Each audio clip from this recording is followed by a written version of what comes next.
Well, tonight, a debate that could reshape how Floridians move through their cities. Electric bikes, once marketed as an easy, harmless alternative, are now under scrutiny at the Florida Capitol, with lawmakers weighing new limits on speed, safety, and accountability. 10 Tampa Bay News reporter Andy Payton breaks down the legislation set to be taken up in both chambers this week. They were created to make life easier. But some say they're creating unintended consequences. You need a rule for stupidity, and these people are being stupid. They're crying out loud. You got too many people out here. I'd like to see all the dangerous activity stop. This week, the Florida Senate and House set to discuss a pair of bills that would look to regulate the use of e-bikes across the state.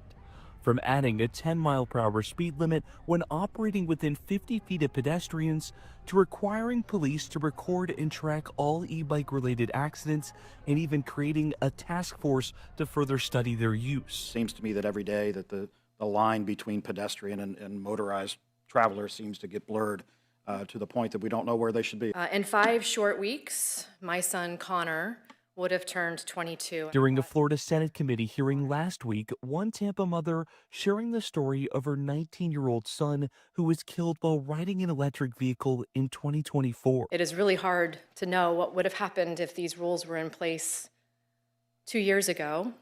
It's hard to know if Connor would still be here. I would like to think that he would. Her son's story, not the only one in our region, with 27 people having died while riding e-bikes in Pinellas, Pasco, and Hillsborough counties in just the last 5 years. We see them everywhere.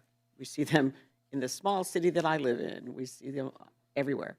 And I think there's great need to be concerned. But some we spoke with on Tampa's Riverwalk still aren't sure this is necessary. I've never seen an incident out here that would make me think, hey, we got to start passing laws to regulate this stuff now. That's crazy. It's more government involvement. Many within Tampa City Council agreeing, with just 2 months ago, City Council members voting down an ordinance that would put similar restrictions on bikers. In Tampa, Andy Payton, 10 Tampa Bay News. And a big motivator for regulating e-bikes? Injuries. I checked, and the American College of Surgeons tells CBS News more than 20,000 people in the United States are hurt every year riding e-bikes. The Florida Senate takes up the bill tomorrow afternoon.